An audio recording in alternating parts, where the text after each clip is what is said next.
ሁለት ምናምን በወይኑ ቤት ምናምን ጥሪ ከፎይ ጋር ውይይት ምናምን ተብሏልና በዚህ ላይ እሺ ብዙ ሰው ክርስቲያን የሚያስበው እኔና እፎይ እንዳልተገናኘን እንዳላወራን ነው አይደለ? አንቺም ከነዚያ ነሽ? አዎ ከእንደዛ ነኝ። ምክንያቱም ባለፈው ጥሪ ተደርጎ ነበር አልመጣም፣ አይተናል። እፎይ ከኔ ጋር ከዚህ በፊት ቀርቦ ነበር። ይሄን አልሰማቸውም ሁላችሁም። ከዚያም ለተናገረው ለሞገተው ሙግት ማስረጃ አውጣና አሳይ አልኩት። ማውጣት አቅቶት ተሳድቦ ዘልፎ ሄደ። ቪዲዮ ካልደረሰሽ ፈልጊና አግኝ ያላችሁ ልጆች ካላችሁ ላኩላት። እኔ ጋር እንዳልቀረበ ድራማ ይሰራል። ልክ እንዲሁ ደግሞ ሙስሊሞች ከኔ ፊት እንዳልቀረቡ እያለ እሱም ተከታዮችም ይሄን እየሰሩ በጣም አፈሉ። የብሬ ነው የምነግራቸው። ለመሆን አልቀረበም፣ በደንብ ቀርቧል። የዛሬ ዓመት ከኔ ጋር ቀርቦ ነበር ይሄ ሰውዬ። ከዚያ በኋላ አንድ ንግግር ተናገረ። ነብዩ መሐመድ ሰለላሁ ዐለይሂ ወሰለም አይሻ በ9 ዓመት ተገናኝተዋል አለ። እሺ ካልክ አምጣና ማስረጃ ሳውጣና ሳየኝ አልኩት። ይሄ ማውጣት አልቻለም። ከዚያ ምን አደረገ? እኔ ነብዩ መሐመድ እንዲህ አደረጋት አላደረጋት ብሎ የራስን እንደዚህ ብልግና ቃል ተናግሮ ሄደ። ገብቷቸዋል አይደለ? ይሄን ተናግሮ ሄደ። ስለዚህ ከኔ ጋር በደንብ አድርጎ ተገናኝቷል። ማስረጃ ማውጣት አቅቶት እንደ ህፃን ልጅ እንደዚህ አስለፍልፌ ነው የሄደው። ቪዲዮ ሄዳችሁ ማየት ትችላላችሁ። ገብታችኋል። ማውጣትና መርታት ይችል ነበር ካለው ማለት ነው። እሱ የዛሬ ዓመት እኮ አይደለም። አሁን ነብዩ መሐመድ ተሳደበ ምናምን የተባለው አሁን ነውና አዳምጪ ልጨርስልሽ። ስለዚህ የሰውዬ ተገናኘን። አንድ ሰው ከኛ ጋር ተገናኝቶ ማስረጃ ማውጣትና እንትን ማለት ሲችል ጊዜ ይሄንን ተሳርቦና ዘልፎ ከሄደ በኋላ አንድ እድል ሰጥቼዋለሁ። ያንን እድል ደርሶታል። እሱም በዚያም ላይ ቪዲዮ ሰርቷል። እርሱም ምንድነው አንድ ሰው ከተሳደበ ይሄ ሰውዬና ከዘለፈ ምን ካለ በቃ ችግር የለውም ጥያቄ ያለኝ በእስልምና ላይ ያልተመለሱልኝ እያለ ይፎክራል ብዙ ጊዜ። ልክ እንዲሁ ተከታዮችም እንደዛ እያሉ እየፎከሩ ነው፣ እስልምና አልመለሱለትም እያሉ። ኦኬ ለዚህ ከሆነ ደግሞ ጥያቄዎችህን አምጣና ጠይቀን፣ ችግር የለውም። ለዚህ ግን አንተ ጋር ተገናኝቶ እንትን ለማለት ተሳድበ ዘልፈክ ሂደሃል። ከዚህ በኋላ ደቂቃ ሰተን ቁጭ ብለን እንዲሳደብ ከሆነ አያስኬድም። ገብታችኋል አይደለ? ስለዚህ ከኔ ጋር አልተገናኘም የሚለው ስህተት ነው። በደንብ አድርጎ ተገናኝቷል። ማስረጃ እንደሌለው አሳይቸው ተሳድቦ እስኪሄድ ድረስ ቪዲዮ ተለቆላቸዋል። ነገር ግን ከዚያ በኋላ እድል ሰጠሁት መጥቶ እንዲጠይቅ። ማንኛውም ጥያቄዎች ካሉ አምጣና ጠይቅ፣ ችግር የለውም ማለት። እሺ ጠይቃለሁኝ፣ ነገር ግን በመጣዛ ሚዩት ልታደርገኝ ነው እያለ ቪዲዮ ሰርቷል። እንደፈለክ ሚዩት ልታደርገኝ ነው እያለ ቪዲዮ ሰርቷል። እኔ ደርሶኛል፣ ይሄ ቪዲዮ ሰዎች ፖስት ልከውልኛል። አሁንም እናገራለሁኝ፣ ከዚህ በፊትም የዛኔም ተናግሬያለሁ። ይሄን ለጠየቁ ልጆች እኔ ሚዩት አላደርግህም። እየሰማህም ከሆነ ተደብቆ ሊሰማ ይችላል። እኔ ሚዩት አላደርግህም ስትሳደብ ጊዜ ብቻ ካልሆነ በስተቀር የሌለውን እዘልፋለሁ ካላልክ በስተቀር ያለውን ሐዲስ አንተ አይደለህም። አንተ ከኔ ዘንድ እንደማንኛዎቹም ናቸው። ቦታች አለ አይደለ? ተሳድበው እንደሄዱ ልጆች ነው። እሱም ገብተው እዚህ ተሳድበው ይሄዳሉ አይደለ? ሌላ አዲስ ነገር አይደለም። መተህ አድሚን አደርግሃለሁኝ፣ ወላሂ ላዚም አድሚን አደርግሃለሁ። አንድ ሰው ኮሜንት ላይ ከተሳደበ ብሎክ እንድታደርግ ስልጣንን ሁሉ አሳልፌ እሰጥሃለሁ። ገብቶሃል አይደለ? እኔ ትንሿ ላይ እሆናለሁኝ። ይሄ ሁሉ ቃል እየገባሁልህ ነው። አንተ ትልቁ ላይ ሆነህ እዚያ የምታወራውን እዚህ ጋር አውራ። አድሚን እሰጥሃለሁ። የፈለከውን ብሎክ ታደርጋለህ፣ የፈለከውን ሚዩት ታደርጋለህ። አይ ኮሜንት ዝጋልኝ ካልክ እዘጋልሃለሁ። ብቻ አንተ የምታወራውን መተህ እዚህ አውራ፣ ችግር የለውም። ያው ይሄን አድርሱለት። ከዚህ በፊት መተው ልጆች ጠይቀው እሺ እናደርሳለን ይመጣል ብለው ቀርቷል። ይሻላል አይደለ? ስለዚህ አሁንም ይሄ አድርሱለት፣ እጠብቀዋለሁኝ።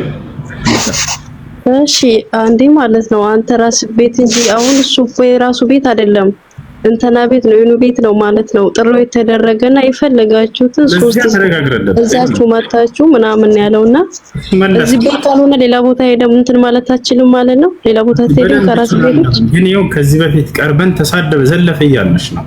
ከተሳደበ ማለት ነው ውሱ የምነግርን ነገር ከተሳደበ ከቁርአን ውጭ ከሆነ ያን ሁሉ ነገር ያወራው እኛ ራሱ ፎይ ለህግ እንዲቀርብ ከእናንተ ጎን ነን ማለት ነው። ይቅርታ ጠይቋል ሁሉ ስድብ እንደሆነ አምኖ ይቅርታ ጠይቋል ሁሉ የሆነ ቪዲዮች አለሁኝ ከኔ ጋር የቀረበውን መሐመድ እንዲል አድርገው ብሎ የተናገረው ነው። እንደዚህ ይሄን ተናግሯል። አየሽ ስድብ እንደሆነ ያምናል ያውቃል። እናንተ ግን ሆን ብላችሁ ምን ትላላችሁ? አይ ያለውን ነው የተናገረው ትላላችሁ። ላይ አይደለም ያሄን ያውቃል እሱ ራሱ። ስለዚህ አሁን ምን ያደርጋል? አንዴ ከኔ ጋር የመነጋገር እድል አግኝቶ ነበር አላወራሁም እያለ እየሰከሳቸው አውቆ እየተጫወተባቸው ነው። ከኔ ጋር በደንብ አውርቷል። ማስረጃ አውጣ ብቻ ነው ያልኩት። ተሳድቦ ሄዳ ገብቶሻል አይደለ? እንደዚህ ከሆነ ደግሞ ችግር የለውም። እኔ እድሉን አልዘጋብህም። እስልምና ላይ ጥያቄ አለ የምትል ከሆነ ናና ሁሉንም ጥያቄዎችን በስነ ስርዓት አንተ በምትፈልገው መንገድ እዚህ መታህ አቅርብ አልኩት። ገብቶሻል አይደለ? ምንም እኔ አልበላውም አልገለውም። ከተሻለ አይደለ አድሚን እዚህ አድርገዋለሁ። ከዚያ በኋላ ቁጭ ብዬ አዳምጣለሁ። በዛ ላይ የሚናገረውን ብቻ ነው እርማት ብቻ የምሰጠው። ያስተምር በቃ እዚህ ገብቶ ወላሂ ያስተምር። ግን እዚህ ጋር መጥቶ የሚያወራው ሁሉ እንደሌለ እኔ አሳይቻቸው ነው የምልካቸው። የምሬ ነው ማለት የሚያወራው ውሸት እንደሆነ ማለት ነው። እና ይሄ ነው። ለማንኛውም ይሄ መልእክት ደርሶት እሱ ሚዩት ስለምታደርገው ይባል እኔ አያደርግህም ብለሽ ና እንደምንም ደፍረህ ሁሴን ፊት ናቁም እና ይሄ ነገር አውራ በይው። ይሄን ይመስላል። ስለወጣሽ እናመሰግናለን። ራሱን ይመጣ። እሺ ቁርአን ላይ ብቻ ነው አብርሃም ሙስሊም ነው ይላል ቃል በቃል። ያዕቆብ ሙስሊም እንደሆነ፣ ልጆቹ ሙስሊም እንደሆኑ፣ ሐዋርያቶች ሙስሊም እንደሆኑ፣ እንዳለ ቀደምት ነብያት ሙስሊም እንደሆኑ ይናገራል። አምላክ ራሱ እንደደነገገው ይነግረናል። شرع لكم من الدين ما وصى به نوحا والذي أوحينا إليك وما وصينا به إبراهيم وموسى وعيسى ይላል። እነሆ ይሄን በእስልምናን ሃይማኖት እኔ ደነገግኩላችሁ ይላል። ራሱ ደንጋጊው አምላክ ነው። ሰዎች አይደሉም። ምድር ላይ ሰው ሰራሽ ሃይማኖት አይደለም። አምላክ ራሱ ደንግጎ ለነብያት ያዘዘባቸው ነው። እነሆ ይሄን እስልምናን ሃይማኖት እኔ ደነገግኩላችሁ ካለ በኋላ ካንተ በፊት ደግሞ ኖህን፣ አብርሃምን፣ ሙሴን፣ መሲሁን አዝዤበት የነበረውን ሃይማኖት ብሎ ይናገራል። ያችሁ እነ መሲሁን፣ እነ አብርሃም፣ እነ ሙሴ፣ እነ ኖህ ታዘውበት የነበረው ሃይማኖት ራሱ እንደሆነ ይገልጽልናል ማለት ነው። ኢብራሂም ቃል በቃል አብርሃም ሙስሊም ነበር ይለናል በቁርአን። መጽሐፍ ቅዱስ ላይ አንድ ቦታ አለ አብርሃም ወይ ክርስቲያን ነበር ወይ ምንም አታገኝበት፣ መልስ አታገኝበት። ይሄን ይመስላል። ጥያቄ ያለ ቀጥል።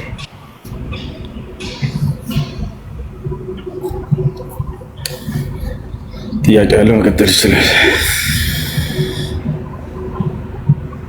ሰላም እንዴት ናችሁ? ሰላም ነው። ሰላም ነው። እንዴት ነው? ይሰማላ? ይሰማላ። እሺ እኔ ጥያቄ ምንድነው ቃል ነኝ የልጆቹ እናት የከድጃና የኢንቲሳር አንተ ሻሃዳ ሲያስካት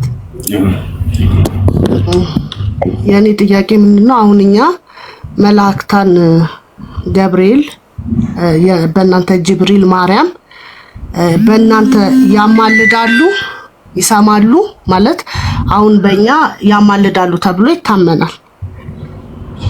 አሁን ገብርኤል በእናንተ ያማልዳል፣ መላእክታን በእናንተ ያማልዳሉ። ሌላው ደግሞ ውሻ ለምንድን ነው በእናንተ ነጃሳ የተባለው? ያ ውሻን ነጃሳ ነው ትላላችሁና ያ ለምን ሊሆን ቻለ? እሺ መላእክቶች በእኛ ጋር ያለው እምነት አሁን ያ ያለው ወይ ይሰማሉ ወይ ምድር ላይ የምንሰራውን ላ ይሄን ያደርጉ አምላክ ሲያዛቸው ጊዜ ወደ ምድር የእርሱን ትእዛዝ ለመፈጸም ይመጣሉ። ይሄ ነው ወማ ነተነዘሉ ኢላ ቢአምሪ ረቢክ አለ ጅብሪል። ምን አለ? እኛ በጌታ በአላህ ትእዛዝ ካልሆነ በስተቀር አንወርድም ብሎ ተናገረ። ስለዚህ አምላክ ሲያዛቸው ጊዜ ትእዛዝን ለመፈጸም የሚወርዱ ናቸው መላእክቶች። ወጣችኋል። አድርጎ ያላቸውን ያደርጋሉ፣ ተው ያላቸውን ይተዋሉ። ላ ያሱን አላህ ማ አመረሁም እኔ ያዘዝኳቸውን አያምፁም ብሏል። ወይፍዓሉነ ማ ዩእመሩን አድርጎ የተባሉትንም ያደርጋሉ አለ። እነዚህ ናቸው መላእክት፣ ጻድቅ ናቸው፣ በፍጹም ኃጢአትን የማያደርጉ ንጹሖች፣ ለአምላክ የሚታዘዙ ናቸው። ወጣችኋል። ምልጃ የሚባለው የሚከሰተው መቼ ነው ከተባለ የትንሣኤ ቀን ነው። ዛሬ ምድር ላይ አይደለም፣ የፍርዱ ቀን። የዛኔ ሰዎች በምድር ላይ ኑሯቸውን ጨርሰው አምላክ ያዘዛቸውን ያታዘው የከለከላቸውን ተከልክለው ያታዘዘን ታዘው ያመፀም አምጾ የፍርዱ ቀን በሚቀርብ ጊዜ የዛኔ መልጃ ይካሄዳል። የዛኔ የፍርዱ ቀን ሰዎች ወደ ገሃነም እንዳይሄዱ ባላቸው ኃጢአት እንዳይፈረድባቸው ይሄን አምላክ አላህ ሱብሓነሁ ወተዓላን የመለመን ስራ ማለት ነው። የዛኔ ምልጃ አምስት አይነት ነው። አንደኛ ነብዩ ሰለላሁ ዐለይሂ ወሰለም ብቻቸውን የሚያደርጉት ምልጃ አለ። ሶስቱ አይነቱ የእርሳቸው ነው፣ ማንም አይጋራቸውም። እርሱም ሸፋዓቱ ሰለላሁ ዐለይሂ ወሰለም ለአህሊ አልመውቂፍ ወለቲ ተሰማ بالشفاعة العظمى والشفاعة الكبرى ነብዩ ሰለላሁ ዐለይሂ ወሰለም ለትውልድ ሁሉ የሚያደርጉት ምልጃ ነው። ለአማኝም ለካህዱም ያማልዳሉ። ምን በማድረግ ይሄ ምልጃ ምን አይነቱ ነው? ፍርድ እንዲጀመር የሚያደርጉት የምልጃ ስርዓት ነው። የሰው ልጆች ከቀብራቸው እንደተነሱ በአንድ ሜዳ ላይ ይቆማሉ። አላህ ሱብሓነሁ ወተዓላ ይዛኔ ሌላን ምድር ይፈጥራል። ከዚች ምድር ትፈራረሳለች። የውመ ቱበደሉ አልአርዱ ገይረ አልአርድ ወሰማዋት ወበረዙ ሊላሂ አልዋሒድ አልቀሃር ይላል። ከዚች ምድር ሌላን ምድር በምፈጥር ጊዜ እያለ ይናገራል። ሌላ ሰማያት ሌላ ምድር ይፈጠራሉ። በቅጽበት ይሄን ይፈጥራል አላህ ሱብሓነሁ ወተዓላ። የዛኔ ያቺ ምድር ምንም አይነት አባጣ ጎርባጣ ተራራ ምናምን የሌለባት ሰትለጥ ያለች ነጭ ምድር አርዱን በይዳሉ ነብዩ ሰለላሁ ዐለይሂ ወሰለም ነጭ ምድር ይፈጥራል። አላህ በዚያ ላይ ያስነሳናል፣ ይቀሰቅሰናል። ሰዎችን በዚያ ላይ ለ50 ሺህ ዓመት ያክል ይቆማሉ። ፈየቂፉነ لله عز وجل كما قال سبحانه وتعالى يوم يقوم الناس لرب العالمين ሰዎች ከቀብራቸው ተነስተው በአንድ ሜዳ ላይ ለምሳሻት ያክል ይቆማሉ። ከዚህ ከጭንቅና መከራ በኋላ የሚያማልዳቸውን አካል ይፈልጋሉ። ምልጃው ምንድነው? ፍርድ እንዲጀመር ዘንድ የሚጠይቅ አካል ማለት ነው፣ ሌላ አይደለም። ወደ አዳም ጋር ይመጣሉ ሰዎች። አዳምና ማልደን ይሉታል፣ ፍርድ አስጀምርልን ይሉታል። አጠቃላይ የምድር ሰው ከአዳም ጀምሮ እስከ አለፍሳ ድረስ ያለው። ከዚህ አዳም እኔ ይሄን አልችልም ይልና ወደ ኑህ ጋር ይልካቸዋል። ኑህም ጋር ይመጣሉ፣ እኔ ይሄን አልችልም፣ ወደ አብርሃም ጋር ሄዱላቸዋል። አብርሃም ጋር ይመጣሉ፣ አብርሃም ይሄን አልችልም፣ ወደ ሙሴ ጋር ሄዱላቸዋል። መሲሁ ጋር ይመጣሉ፣ መሲሁም ይሄን አልችልም፣ ይቅርታ ሙሴ ጋር ይመጣሉ፣ ሙሴም አልችልም ብለው ወደ መሲሁ ጋር ይልካቸዋል። መሲሁም ደግሞ ከዚያ በኋላ ወደ ነብዩ ሰለላሁ ዐለይሂ ወሰለም ይልካቸዋል። አሁን ሁላቸውም ምክንያት አላቸው።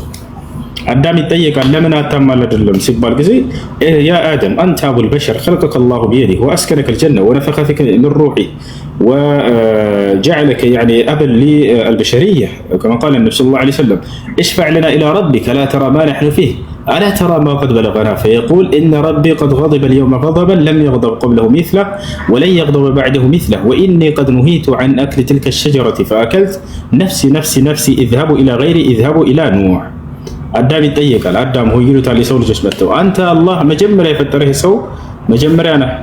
አላህ አክብሮ በእጁ ፈጥሮሃል፣ ወደ ጀነትም አስገብቶሃል።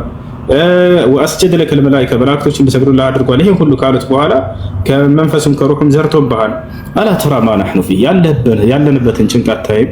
አላ ተራ ማ قد بلغنا የደረሰብንን መከራ አታይም? اشفع لنا الى ربك እባክህ ወደ ጌታህ አማልደን ይሉታል። አዳም ምን ብሎ ይመልሳል? إن ربي قد غضب اليوم غضبا زاري ጌታዬ ከባድ ቁጣን ተቆጥቷል። لم يغضب قبله مثله ከዚህ በፊት እንዲህ አይነትን ከባድ ቁጣ አልተቆጣም። ولن يغضب بعده مثله ከዚህ በኋላም እንዲህ አይነትን ከባድ ቁጣ አይቆጣም። وإني እኔ ደግሞ ይላል ስለራሱ አማላጅ የማይሆንበት ምክንያት ሲገልጽ وإني قد نهيت عن أكل تلك الشجرة فأكلت ያችን የዛፍ ፍሬ እንዳትበላ ተብዬ በመብላት ምክንያት አመጽን አድርጌያለሁና አላህ ምንም እንኳን ቢምርለት ተምሮለታል። ነገር ግን በዚያ ምክንያት ከአምላክ ፊት ቀርቤ አማላጅ ልሆን አልችልም ብሎ ይመልሳቸዋል። አያቸው አይደለ? ኢላ መን ነዝሀብ ይሉታል። ታዲያ ወደ ማን እንሂድ? ማን ያማልደን ብለው ይጠይቁታል። ኢዝሀቡ ኢላ ኑህ፣ ወደ ኑህ ጋር ሄዱ፣ እሱ ከኔ የተሻለ ነው ይላል። ልክ እንዲህ እያስተላለፉ ይሄን የመልጃ ስርዓት ከኑህ በኋላ ወደ አብርሃም፣ ከአብርሃም በኋላ ወደ ሙሴ፣ ከሙሴ በኋላ ወደ መሲሁ ጋር ሄዱ ይላቸዋል። ሁሉም ምክንያት አላቸው። ታዲያ የመሲሁ ምክንያት ምን ሊሆን ይችላል? መሲሁ ምክንያቱ ምን ሊሆን ይችላል? ወለም يذكر ذنبا መሲሁ ወንጀልን አያነሳም። ወጣቻው አይደለ? ወንጀልን አያነሳም ማለት አልሰራም ማለት ሳይሆን አላነሳም አሉ ነብዩ ሰለላሁ ዐለይሂ ወሰለም። ታዲያ ምንድነው የሚያነሳው? በሌላ ሐዲስ ላይ ሲገልጹ ምን አሉ? መሲሁ ምን ይላቸዋል? አማልደን ይሉታል። በጠየቁት ጊዜ ምን ይላል? ወኢኒ ቀድ ዑቢድቱ ሚን ዱኒላህ ይላቸዋል። እኔ ደግሞ በምድር ላይ ስመለክ ነበር እንደ አምላክ ተደረጌ አማላጅ ልሆናቸው አልችልም ይላቸዋል። ኢላ መን ነዝሀብ ይሉታል። ወደ ማን እንሂድ? ኢዛቡ ኢላ ሙሐመድ፣ ወደ ሙሐመድ ሰለላሁ ዐለይሂ ወሰለም ጋር ሂዱ ይላቸዋል። ፈየእቱነኒ አሉ ነቢ ሰለላሁ ዐለይሂ ወሰለም። የዛኔም ትውልድ ሁሉ ወደ እኔ ይመጣል አሉ። ፈየቁሉነ ሊ፣ ለእኔም እንዲህ ይሉኛል ትውልድ ሁሉ ያ ሙሐመድ ሆይ አንተ ኸሊሉላህ፣ አንተ አላህ ከማንም በላይ የቅርብ ወዳጅ አድርጎ የያዘ ፍጡር ነህ ይሏቸዋል። ኸሊል የሚባለው ማዕረግ ለነቢ ሰለላሁ ዐለይሂ ወሰለም የተሰጠ ነው። ከመላእክትም ከሰውም ከምንም በላይ የቅርብ ወዳጅ አድርጎ የተያዘ አካል ማለት ነው ከአላህ ዘንድ። ኢነላህ ቀድ ኢተኸዘኒ ኸሊላን ከማ ኢተኸዘ ኢብራሂመ ኸሊላ ከማ ቃለ ነቢ ሰለላሁ ዐለይሂ ወሰለም። ይህንን ማዕረጋቸውን ይጠቅሱና ያነሷቸዋል። አላህ አንተን ከማንም በላይ የቅርብ ወዳጅ አድርጎ የያዘህ ነው። ወአንተ ኻተሙል አንቢያ፣ አንተ የነቢያት ሁሉ መደምደሚያና መጨረሻ ተደርገህ ተመርጠሃል። ወረሱሉ ረቢል ዓለሚን፣ የዓለማቱ ጌታ አላህ የመጨረሻው ዘመን ነቢይ አድርጎ ልኮሃል። እሽፋዕ ለና ኢላ ረቢክ፣ እባክህን ወደ ጌታ ሄደህ አማልደን። አላ ተራ ማ ነሕኑ ፊህ፣ ያለንበትን ጭንቀት አታይም?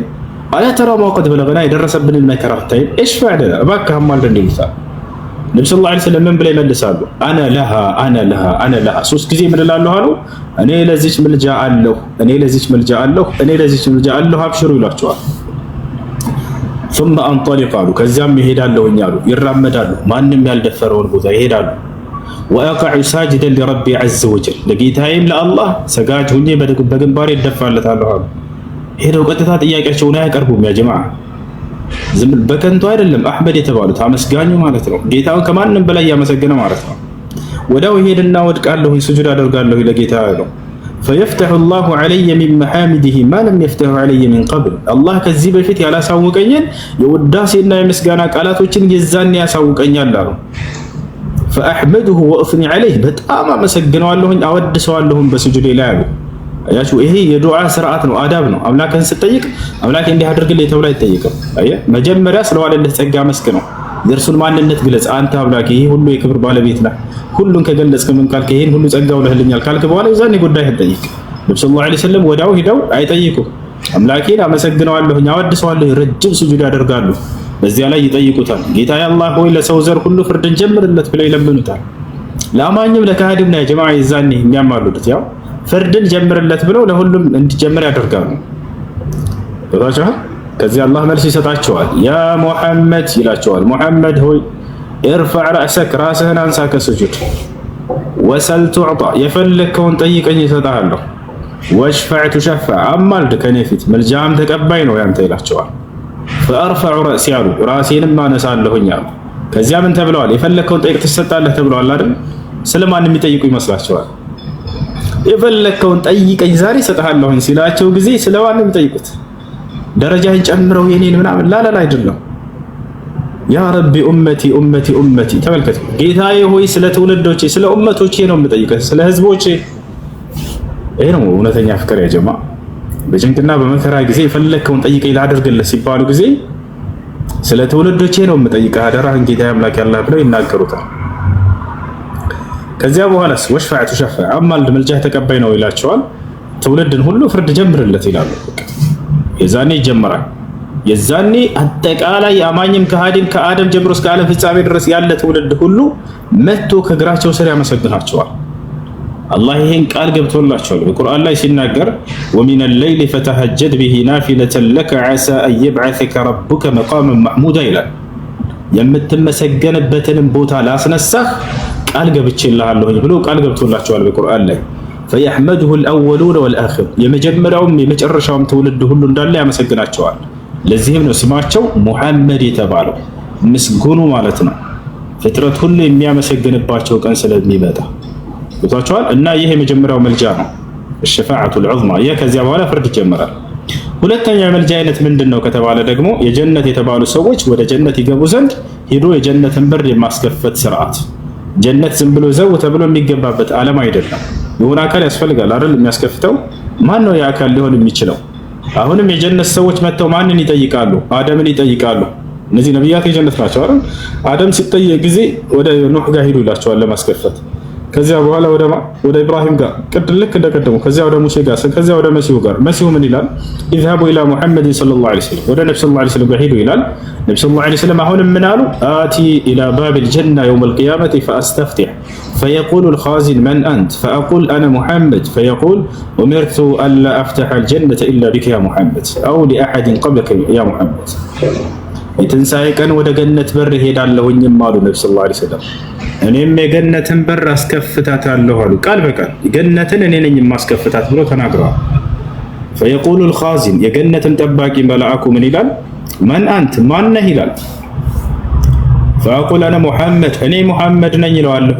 ፈየቁል እርሱም እንዲህ ይላል ኡምርቱ አላ አፍተሐ አልጀነተ ሊአሐድን ቀብለከ ያ ሙሐመድ ሙሐመድ ሆይ ከአንተ በፊት ለማንም ለአንድም እንዳልከፍት ታዝዤ እየጠበቅኩ ነበር አንተን ይላቸዋል። ገነት ከተፈጠረችበት ጊዜ አንስቶ የገነት ጠባቂ መልአክ እየጠበቀ ነው። ማንን ነው የሚጠብቀው? ነብዩ ሰለላሁ ዐለይሂ ወሰለም መጥቶ ከአንተ በፊት ለማንም እንዳልከፍት አምላክ ያዞኝ አንተን እየጠበቅኩ ነው ይላቸዋል። ይህን ይከፍትላቸዋል ማለት ነው። ስለዚህ መጀመሪያ ገነት የሚገባ ማን ነው? ፈአነ አወሉ መን የድኹሉሃ አሉ። መጀመሪያ ገነትን የምገባት እኔ ነኝ አሉ። ከዚያ ማን ነው ተቀጠላቸው የሚገባው? ትውልዳቸው ነው። ስለ ራሱና ስለ ትውልዱ አልተናገረም። በደንብ ተናግረዋል እንጂ አነ አወሉ መን የድኹሉል ጀና የውመል ቂያማ የትንሣኤ ቀን መጀመሪያ ገነት የምገባው እኔ ነኝ አሉ። ስለ ትውልዳቸውስ ቃለ ነቢዩ ሰለላሁ ዐለይሂ ወሰለም ነሕኑ አልአኺሩነ አሳቢቁን ወደዚህ ዓለም በመምጣት የመጨረሻዎቹ ትውልዶች ነን፣ በቀጣዩ ዓለም ግን ቀዳሚዎቹ እኛ ነን አሉ። ያችሁ ከኛ በፊት ብዙ ትውልድ አልፏል፣ እኛ የመጨረሻዎቹ ነን። ነገር ግን በቀጣዩ ዓለም ደግሞ ቀዳሚዎቹ እናንተ ናቸው ብለው አብስረውናል፣ ተናግረዋል። እና ይህ ነው ሁለተኛው ምልጃ የጀነት ሰዎች ጀነት እንዲከፈትላቸው የማድረጉ ስርዓት ነው። ሶስተኛው ምልጃ ደግሞ ሸፋዓቱሁ ሰለላሁ ዐለይሂ ወሰለም ሊዐሚሂ አቡ ጣሊብ ነው፣ እሱ ነው። ከዚህ ውጭ ባለው ምልጃ ላይ ግን ነቢያቶችም መላእክቶችም ይጋራሉ። አላህ እድል ይሰጣቸዋል። ገብታችኋል አይደል? ምን እንዳደርጉ ለትውልዶቻቸው እነዚህ ነቢያቶች ከትውልዳቸው ኃጢአቱ ለበዛበት አካል እንዲያማልዱ በሩን ይከፍትላቸዋል።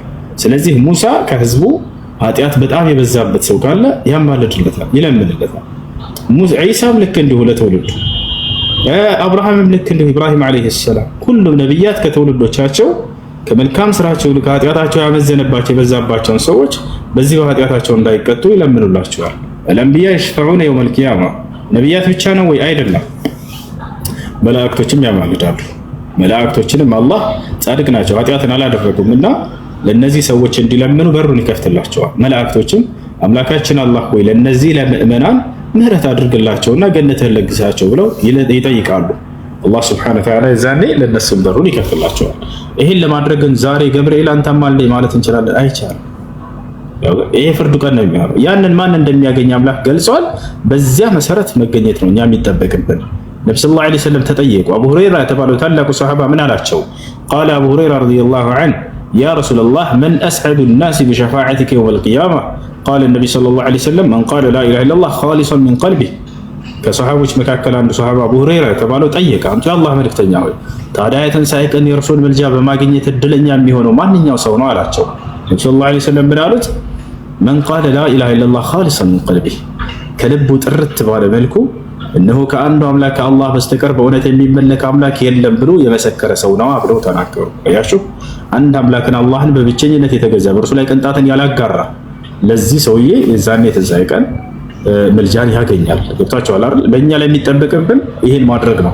አንዱን አምላክ በብቸኝነት ተገዝተ በእርሱ ላይ ቅንጣትን ሳታጋራ ከሞትክ የዛኔ ይሄን ምልጃ ከሚያገኙ ትሆናለህ ማለት ነው። ይሄ ነው። እሺ ሌላስ? ምእመናኖች ለምእመናኖች እንዲያማልዱ በሩንም ይከፍትላቸዋል። ገብታችኋል አይደል? ሐሰን አልበስሪ የተባለው ታላቁ ዓሊም ምን አለ? ታላቁ ሰለፍ هو من كبار التابعين استكثروا من الأصدقاء الصالحين فإن لهم شفاعة يوم القيامة. መልካም ጓደኞችን አብዙ ለእነርሱ ምልጃ አላቸውና የትንሣኤ ቀን አለ። እንዴት ነው ይሄ ከተባለ የትንሣኤ ቀን ሰዎች ወደ ጀነት ግቡ በሚባሉ ጊዜ በምድር ላይ አብሮት ሲሰግድ ሲጾም የነበረ ሰው ምናልባት ኃጢአቱ በጣም የበዛበት ሰው ዘግይቶ ያያል። እንዴ የት አለ ጓደኛችን አብሮን ሲሰግድ ሲጾም የነበረው ብለው ይጠይቃሉ። አላህ ሱብሓነሁ ወተዓላ ይነግራቸዋል። እነርሱ በኃጢአታቸው ምክንያት ዘግይተዋል ይላቸዋል። ከዚያ ይለምናሉ። እነርሱም ጌታችን አላህ ሆይ ካነ ይሰሊ መዐና ወየሑጅ መዐና ወየሱሙ መዐና ፈግፊር ለሁ ያ ረብ፣ ጌታችን አላህ ሆይ ይህ ሰው ከኛ ጋር ሲሰግድ ነበር ሲጾም ነበር እባክህን ምህረት አድርግለት ብለው እንዲለምኑ በሩ ይከፈትላቸዋል። ከዚያ በኋላ ሂዱና ጓደኞቻቸውን አምጧቸው ይላቸዋል። ይህን በቁርአን ላይ ቃል በቃል አላህ ቁርአን ላይ ሁሉ ተናግሯል። እዛቸዋል እንደሚመጡ فليس له اليوم هاهنا حميم ولا طعام الا من غسلين እያለ ነገር የሚያማልዱላቸው ጓደኞች እንደሌላቸው ከህዲያኖችን እየነገረ ለአማኞች ደግሞ ጓደኞች እንዳሏቸው እንደሚያማልዱላቸው እንደሚለምኑላቸው ይናገራል ማለት ነው። ሌላው ህፃናት ልጆች ልክ እንዲሁ አያቸው አይደለ? እነዚህ ህፃናት ልጆች ኃጢአት የለባቸውም። ህፃን ሆኖ እናትና አባት የሞተባቸው ካሉ እንዳያዝኑ እነዚህ ልጆች የትንሣኤ ቀን አማላጅ እንደሚሆኑላቸው ተገልጿል። ህፃን ልጅ ኃጢአት የለበትምና ወስቢያን የሽፈዑነ የውመል ቂያማ አሉ ነብዩ ሰለላሁ ዐለይሂ ወሰለም። ህፃናት ልጆች የትንሣኤ ቀን ያማልዳሉ አሉ። እንዴት ነው የሚያማልዱት? يقال لهم ادخلوا الجنة الله جنة ግቡ ይላቸዋል። فيقولون يا ربنا لا ندخل الجنة حتى يدخل معنا آباؤنا وأمهاتنا ጌታችን አላህ ሆይ ወደ ገነት የምንገባው እናትና አባቶቻችን ጋር ከሆነ ነው ብለው ይናገራሉ። ከዚያም አላህ ሂዱና ወላጆቻችሁን አምጧቸው ብሎ ያዛቸዋል። ነገር ግን እዚህ ቦታ ላይ ወላጆቻቸው ከሃዲ መሆን የለባቸው። ቅድም እንዳልኩት የሸፋዓ መስፈርቱ ምንድነው? አንድን አምላክ በብቸኝነት የሚገዛ በእርሱ ላይ ቅንጣት የማያጋራ ሰው መሆን አለበት። እንደዚያ ከሆነ እነዚህ ልጆች ይሄዱና ወላጆቻቸውን እዚያ ይመጣሉ፣ አብረው ይገባሉ። ታዲያ ወደ ገነት በሚገቡ ጊዜ ልጆችና አባቶች እኩል እድሜ እኩል አካል ይዘው ነው የሚገቡት። ልጅ እንደሆነ ህፃን እንደሆነ አይገባም። ገብታችኋል አይደል? ቅድመ አያትህ ጋር እኩል ሆነህ ነው የምትገባው። የጀነት ሰዎች ወደ ጀነት ሲገቡ ጊዜ እኩል ማንነት ነው ይዘው የሚገቡት። አንድ ትልቅ ትንሽ የሚባል የለም። ቃል ነብዩ ሰለላሁ ዐለይሂ ወሰለም يدخل أهل الجنة الجنة وهم 60 ذراعا على طول أبيهم آدم وهم على عمر أبيهم آدم 33 أو كما قال النبي صلى الله عليه وسلم የጀነት ሰዎች ወደ ጀነት በሚገቡ ጊዜ 60 ክንድ ሆነው ይገባሉ ብለው ተናገሩ። አያችሁ 30 ሜትር ልክ አደም መጀመሪያ ጀነት ሲገባ በነበረበት ቁመት ማለት ነው። በዛ ይገባሉ። እድሜያቸውም ልክ እንዲሁ በአንድ ሐዲስ ላይ 33 ዓመት ብሎ እንደሚገቡ ተናግረዋል። ወይን ካነ ፊህ በቃል ለባዕድ አህሊ ልዕልም እና ይሄን ይመስላል እንዳጠቃላይ መልጃ የሚለው የዛን የሚካሄድ ነገር ነው። በዚህ መሰረት ነው የሚሆነው። እሺ ሁለተኛው ጥያቄሽ ምን ነበር? ነጃሳ የተባለው የውሻ ነጃሳነት ውሻ ነጃሳ ነው ወይ በእስልምና? ላ ውሻ ነጃሳ አይደለም። እንዳደነግጡ ውሻ ነጃሳ አይደለም። ከውሻ የሚነጅሱ ነገራቶች አሉ ነው የሚባለው። ልክ ከሰው ነጃሳ ነው አይደለም። ሰው ነጃሳ አይደለም። ከሰው ግን የሚነጅስ ነገር አለ የለም? አለ። ልክ እንደዛ ማለት ነው። የተለየ ነገር አይደለም። ከውሻ የሚነጅስ ነገር አለ። አዎ ምኑ? ሽንቱ፣ ካካው፣ ልጋጉ ወይም ለሃጩ እንዲሁም ደግሞ ደሙ ይነጅሳል። ከሰውስ? አዎ ከሰው ልክ እንዲሁ ሽንቱ፣ ካካው፣ ደሙ ይነጅሳል። አያችሁ አይደል? ይህ ነው እና ስለዚህ ውሻ በቆዳው ዝም ብሎ ቢነካቸው ይሄ የሚነጅስ አይደለም። ነገር ግን ልጋጉ ወይንም ሽንቱ፣ ካካው፣ ደሙ እነዚህ ይነጅሳሉ። እሺ ስለዚህ ውሻ ይነጅሳል ሳይሆን ከውሻ የሚነጅሱ ነገራቶች አሉ ነው። ያለ ጠይቅ። ማንኛውም ከእርሱ ጋር የሰማችሁት ነገር ካለ መታችሁ እዚህ ጠይቁ። እዚህ ጋር መታችሁ ጠይቁ። አይ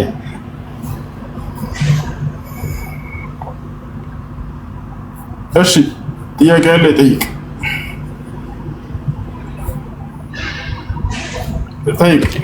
ሰላም አለይኩም ወሱ። አለይኩም ሰላም ወራህመቱላሂ ወበረካቱ። እሺ ነኝ አወቀኝ። ኦኬ እሺ ሰላም ነው። ካንተ ጋር እንትን ከማለት በፊት አሁን ባልከው ላይ እሱ ራሱ አምኗል እኮ ከዚህ በፊት ካንተ ጋር መነጋገሩ አምኗል። እና ማስተባበያ ምን አድርጎ ነው ያቀረበው? ያየሁት ቪዲዮ ላይ የዛን እውቀት አልነበረኝም ገና መጀመሪያ ነበር ምናምን አይነት ነገር ማስተባበያ አቅርቦ ነበር። እሱም ቪዲዮ አይቻለሁ። እና እንኳን አንቺ እሱም አምኗል ላትፈልግ ነው ለህቴ።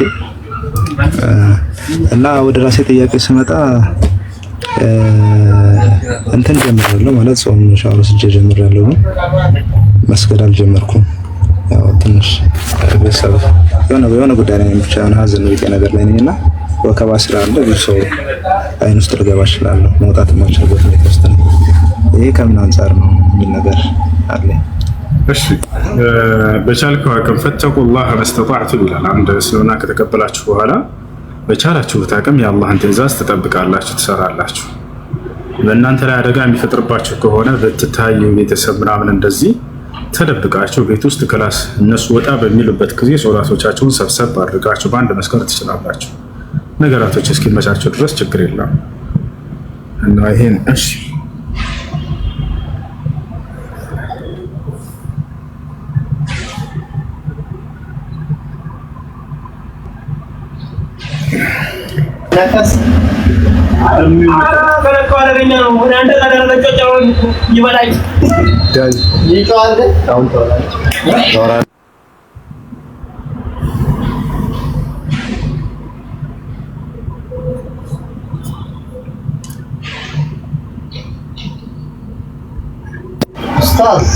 ሰላም አለይኩም።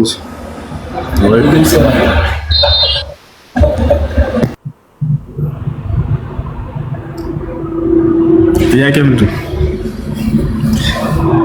እሺ ጥያቄያችሁ ምንድን ነው?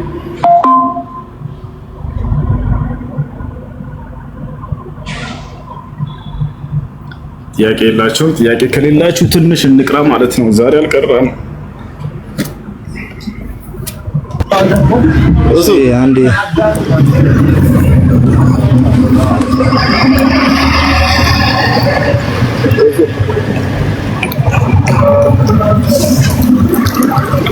ሄሎ።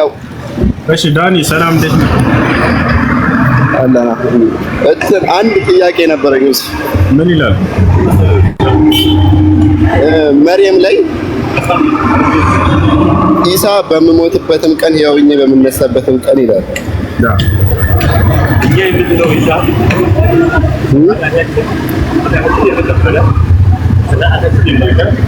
እኛ ደግሞ እንደተሰቀለ ነው የምናምነው።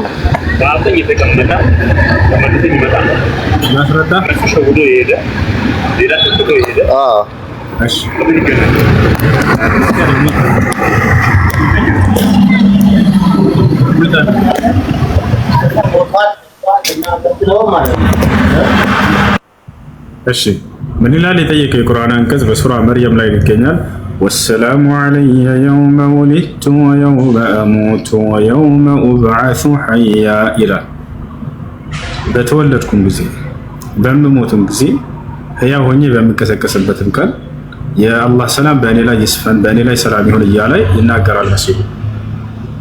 ታዲያ ሞቶ ተነስቷል ተሰቅሏል ማለት ስለ ወደፊቱ እያወራ ነው።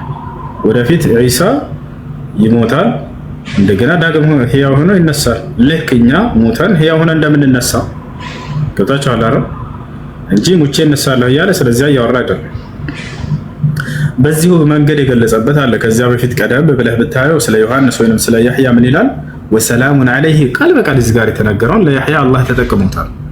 ስለዚህ ያህያ ሞቶ ተነስቷል ማለት ነው? እንደዛ ማለት አይደለም። የሰው ልጅ ሞተው እንደገና ዳግም እንደሚነሱ ያንን ለመግለጽ ነው። ወሰላሙን ዐለይሂ የውመ ውሊደ ወየውመ የሙት ወየውመ ዩብዐሱ ሐያ ይላል። በያህያ ወይንም በዮሐንስ ላይ የአላህ ሰላም ይሁን በተወለደም ጊዜ በሞተም ጊዜ ሕያው ሆኖ በተነሳም ጊዜ ይላል። አያቸው አይደል? ሕያው ሆኖ በሚነሳ ጊዜ ይላል። ስለዚህ ሰዎች ይወለዳሉ፣ ከዚያ ሕያው ሆነው ይኖራሉ፣ ከዚያ በኋላ ይሞታሉ፣ ዳግም ሕያው ሆነው ይነሳሉ የሚለውን ለመግለጽ ነው። መጨረሻ ላይ እንደሆነ የሚሞተው በቁርአንም በሐዲስም ላይ ተረጋግጧል። አላህ እዚያው ሱረቱ ኒሳ ላይ አልገደሉትም አልሰቀሉትም ካለ በኋላ እዚያው መጨረሻ ላይ ምን አለ? ወኢን ሚን አህሊል ኪታብ ኢላ ለዩእሚነነ ቢሂ ቀብለ መውቲሂ አለ። መጀመሪያ በረፈዐሁ ላሁ ኢለይሂ ይላል። አልገደሉትም አልሰቀሉትም ካለ በኋላ ታዲያስ አንስቶታል አለ። ካነሳው በኋላስ እንደገና ወርዶ በምድር ላይ እንደሚሞት ከዚያ በኋላ ይናገራል። ወኢን ሚን አህሊል ኪታብ ኢላ ለዩእሚነነ ቢሂ ቀብለ መውቲሂ ይላል። እርሱ ከመሞት በፊት ወደፊት የቂያማ ቀን ወርዶ እንደሚሞት ተናግረዋል። መሲሁ በመካከላችሁ ይመጣል፣ ከዚያም 40 ዓመት ይቆያል፣ ከዚያ በኋላ እንደገና ይሞታል ብለው ቃል በቃል በዚያ ተናግረዋል። ከዚያም ተሰግዱበታላችሁ ሶላተል ጀናዛ አሉ። 40 ዓመት የሚለው ከዚህ በፊት እንደነገርኳችሁ በአንድ ሐዲስ ላይ 7 ዓመት ይላል፣ በአንድ ሐዲስ ላይ 40 ዓመት ይላል። የምክቱ ፊል አርዲ 40 ዓመት ይቆያል በምድር ላይ አሉት። ያ ማለት የምድር ቆይታው 40 ዓመት ነው። ከዚያ 7 ዓመት የሚለው ደግሞ በመካከላችን የሚቆየው ነው። 7 ዓመት ከዚህ በፊት የኖረው 33 አለ፣ 7 እና 33 40 ይሆናል። አጠቃላይ ድምሩ 40 ሆኖ እየተናገሩ ነው። እና ይሄን ይመስላል። ዳኒ ገብተዋል። ስለዚህ ወደፊት መጥቶ እንደሚሞት የሚገልጽ ነው።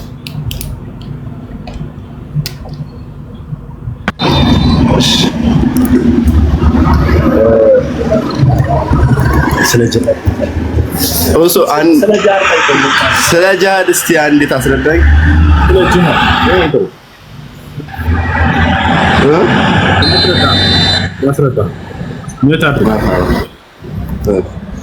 ስለ ጂሃድ ማለት ትግል ማለት ነው። ጂሃድ ማለት ታገለ። ትግል የሚባለው ደግሞ ሊያጠቃህ የመጣን አካል ታግለህ የምትጠልበት መንገድ ጂሃድ ይባላል። እሱ ጂሃድ መታገል ማለት ነው፣ ትግል ማለት ነው። ስለዚህ እዚህ ቦታ ላይ ማን ነው ጂሃድ የምናደርገው ከተባለ ሊዋጉ የመጡ አካልን ነቢዩ መሐመድ ሰለላሁ ዐለይሂ ወሰለም መካ ላይ 13 ዓመት ያስተምሩ ጊዜ ገና ነብይ ተደርገው የዛኔ ጂሃድ አልተደነገገም ነበር። አያችሁ፣ መቼ ነው የተደነገገው? ከ13 ዓመት በኋላ መዲና ላይ ካሳደዷቸው በኋላ ነው። የመጀመሪያ ቁርአን አንቀጽ ይህን አስመልክቶ ሲወርድ ምን ይላል? ኢነላህ ኡዚነ ሊለዚነ ዩቃተሉነ ቢአንሁም ዙሊሙ፣ ለእነዚያ ለተበደሉ ሰዎች ከራሳቸው እንዲከላከሉ ጂሃድ እንዳደርጉ ተፈቀደላቸው ይላል። አያ ከዚያ በፊትስ አለም ተረ ኢለ ለዚነ ቂለ ለሁም ኩፉ አይዲየኩም፣ እጃችሁን አጣጥፋችሁ ቁጭ በሉ የሚል ትእዛዝ ቃል በቃል ይወርዱ ነበር፣ እንዳትዋጉ። አያችሁ፣ ራሳቸውን በተበደሉ ጊዜ ከራሳቸው ለመከላከል የወጣ ህግ ነው ጂሃድ ማለት ይሄ ነው። አመፀኛን አመፁን የምታስቆምበት ህግ ጂሃድ ይባላል። ይሄ ነው። ታዲያ ጂሃድ የተደነገገው ከመቼ ጀምሮ ነው? የሚገርማቸው ጂሃድ የተደነገገው ከሙሴ በኋላ ነው። ከሙሳ አለይሂ ሰላም በመሲሁ ልክ እንደውም በነብዩ ሰለላሁ ዐለይሂ ወሰለም ጊዜ ነው። ያ ነው። ከዚያ በፊትስ ምን ነበር የነበረው? መቅሰፍት ነበር የሚባል ነገር ነበር። አያችሁ፣ እስከ ሙሳ አለይሂ ሰላም ጊዜ ድረስ ጂሃድ የለም። ማስረጃ የት ነው ከተባለ አላህ በሱረቱል ተውባ ላይ ሲናገር ኢነላህ አሽተራ ሚነል ሙእሚኒነ አንፉሰሁም ወአምዋለሁም ቢአነ ለሁሙል ጀነ ዩቃቲሉነ ፊ ሰቢሊላህ ፈየቅቱሉነ ወዩቅተሉን ወዕደን ዐለይሂ ሐቀን ፊት ተውራት ወልኢንጂል ወልቁርአን። በተውራት በኢንጂል በቁርአን ላይ ወመን አውፋ ቢዐህዲሂ ሚነላህ ፈስተብሽሩ ቢበይዒኩም አለዚ ባየዕቱም ወዛሊክ። ከዚያ በፊትስ ሉጥ ህዝቦቹ ባመፁ ጊዜ ምን ተባለ? ጂሃድ አድርግ። ላ ህዝቦች ቤተሰብህን ይዘህ ውጣ፣ እቀስፋቸዋለሁ። ኑህ አለይሂ ሰላም ጂሃድ አድርግ ተባለ? ላ በመርከብ ላይ ህዝቦችን ይዘክር እኔ እነዚህን ከሃዲያን አሰምጣቸዋለሁ ይከሰፋሉ። ሁድ ህዝቦች ባመፁ ጊዜ ተዋጋ ጂሃድ አድርግ? ላ አይደለም። እነሱንም አላህ ሱብሓነሁ ወተዓላ ህዝቦችን በአውሎ ነፋስ አጠፋቸው። የሷሊህ ህዝቦች ባመፁ ጊዜ በመላእክት ድምፅ አጠፋቸው። ኢና አርሰልና ዐለይሂም ሰይሐተን ዋሂዳ። አያቸው ልክ እንዲሁ ፈርዖን የመጨረሻው እሱ ተቀሳፊ የመጨረሻው ፈርዖን ነው።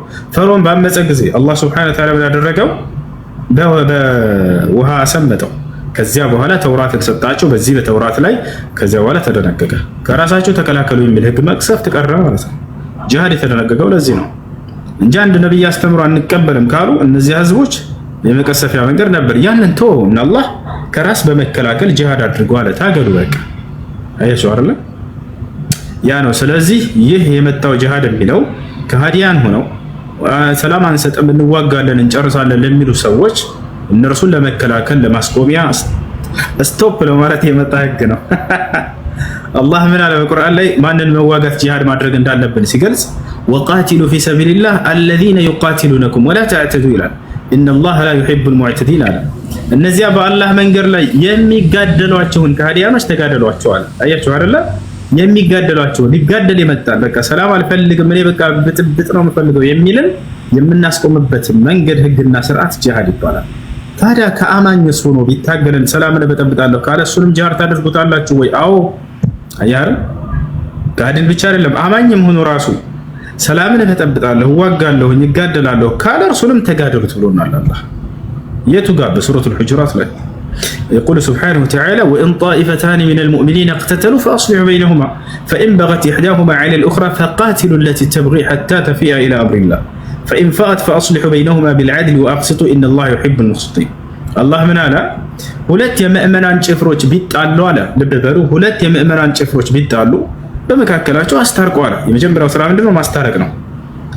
አንታረቅም ብለው ግን አንደኛው አምጾ ሌላኛውን እጎዳለሁ የሚል ከሆነ ያችን አማጺዋን እሷን ተጋደሏት ወደ ፍትሃ እስክትመለስ ድረስ አላየህ አይደለ?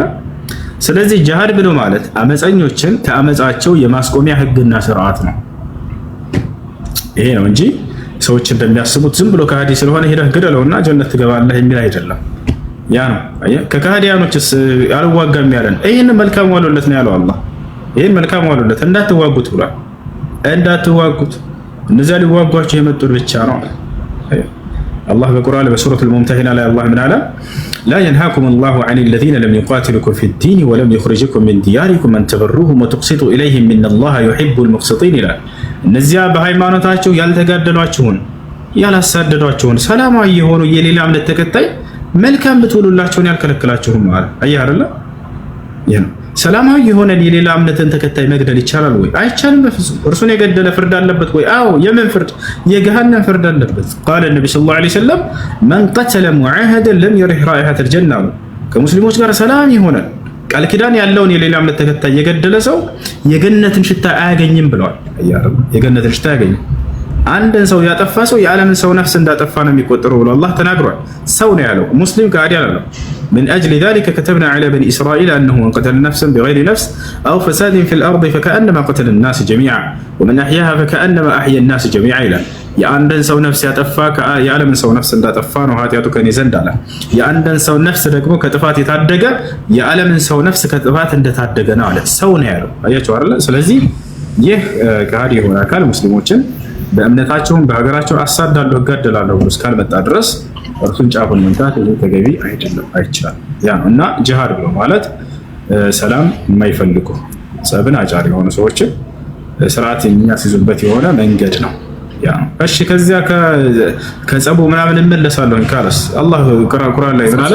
ወኢን ጀነሁ ሊሰልም ፈጅነህ ለሃ ሙሐመድ ሆይ ለእርቅ ከወረዱ ከሃዲያኖች አንተም ለእርቅ ውረድ አለ። خلاص በሌላ ቦታ ላይ ምን አለ? ፈመስተቃሙ ለኩም ፈስተቂሙ ለሁም አለ። ቀጥ እስካሉላቸው ድረስ እናንተም ቀጥ ብላችሁ ኑሩ አለ። ስለዚህ ሊዋጉ የመጡ አካልን የምታደርግበት የመከላከል ስርዓት ጂሃድ ይባላል። ይህን ሰላም አንፈልግም ብሎ የሚበጠብጥን አካል የምታስቆሙበት ጂሃድ ይባላል። ስለዚህ ጂሃድ ለሰው ልጅ አስፈላጊ መሆኑን ከዚህ ትረዳላችሁ። ብዙ ሰው የሚገነዘቡት የሆነ በቃ ሰላማዊ የሆነ ሰው የተጨፍጭፍ ነው ማለት እዛ አይደለም። እሺ ሰላም አለይኩም ሁሴን። ወአለይኩም ሰላም ወራህመቱላሂ ወበረካቱ። አማን ነው ደግነን አልሐምዱሊላህ። ጥያቄ ልጠይቅህ ነበር ሁሴን። ወላሂ እስኪ ወላሂ ያ አላህ አጃይብ ነው። እሺ ጥያቄሽ ምንድን ነው? ጥያቄ እዚህ እኔ የምሰራው ውጭ ላይ ነውና አንዳንዴ መዳሞች የታክሲ ብር ይሰጡናል ለታክሲ ብለው ማለት ነው። እኛ ግን አጋጣሚ ሩቅ ነው ቦታው፣ ግን የታክሲ ብለን እንቀበላለን። ግን አንዳንዴ እንደዚህ አየሩ ቀዝቃዛ ምናምን ከሆነ እንደ እግራችን እንመጣለን። ያንን ብር ለራሳችን እናደርገዋለን። ይሄ እንዴት ይታያል? ይቻላል፣ ችግር የለም ይቻላል። ያኔ ለታክሲ ብሎ መቀበሉ ያኔ ለኛ አጭበርብራችሁ እንደማታደርጉት አትቀበሏቸው። ከሰጧችሁ ግን ከነርሱ ይሄንን እንኪ ሰጂ በታክሲ ጅበት አለችሽ። አይ ይሄን ብር ለሌላ ጉዳይ ላድርገው ብለሽ ተጠቀመሽበት ወይንም ላስቀምጠው ወይንም ለቤተሰብ ይላከው ብለሽ ያንን አንቺ በእግርሽ ብትሄጂ ችግር የለም። ነው እንደዛ አይደለም እኮ ሁሴን። እኛ አስለን ያ ቦታ ሩቅ ነው፣ ግን እኛ የታክሲ ትከፍያለሽ ወይ ብለን ነው ተስማምተን መጀመሪያው የምንሄደው። እሷ ፈቃደኛ ሆና የሰጠችሽ ነገር ከሆነ አንቺ ሳታጭበረበሪ ማጭበርበር አይቻልም። ማታደርጉትን አድርጋለሁ ብሎ መቀበል። እሷ ፈቃደኛ ሆና ከሰጠችሽ አንቺ ደግሞ ያንን እንትን ብትጠቀሚበት ችግር የለው። ነገር ግን አውቃችሁ ዋሽታችሁ እንዳይሆን ነቢያችን ሰለላሁ ዐለይሂ ወሰለም መንቀሸና ፈለይሰ ሚና ብለዋል። ያጭበረበረ የዋሸ ከኔ አይደለም ብለዋል። ይህ ነው አንቺ እሷ ፈቃደኛ ሆና በቃ ይሄን የታክሲን ኩብላ ሰጣችሁ ይዛን እናንተ በእግራችሁ ትሄዱበት ችግር የለም። እሺ ጀዛከላሁ ኸይር። እሱ አንድ የመጨረሻ ጥያቄ ልጠይቅ። ይቅርታ ልቀጥል። አንድ ማለት ጓደኞች አሉኝና አሁን ወደ እኔ ልጠራቸው አልችልም፣ ምክንያቱም እውቀቱም የለኝም። አንድ ልላቸው የምችለው ነገር ቢኖር አንድ የማይወለድ የማይወለድ አንድ አምላክን ተከተሉ ብቻ ልላቸው ነው። ከዚህ ውጪ እውቀቱ ስለሌለኝ ማለት ነው። ግን እነሱ ላይ አሁን አንዳንድ ጥርጣሬ ቢፈጠር ወይም እኔ ከጠረጠርኩት እኔ ላይ ጥያቄ ከሆኑብኝ ነገሮች ሊመልሱልኝ ያልቻሉ ጥያቄዎች በመጽሐፍ ቅዱስ ላይ እነሱን ጥያቄ ራሳቸው ጥርጣሬ ውስጥ እንዲገቡ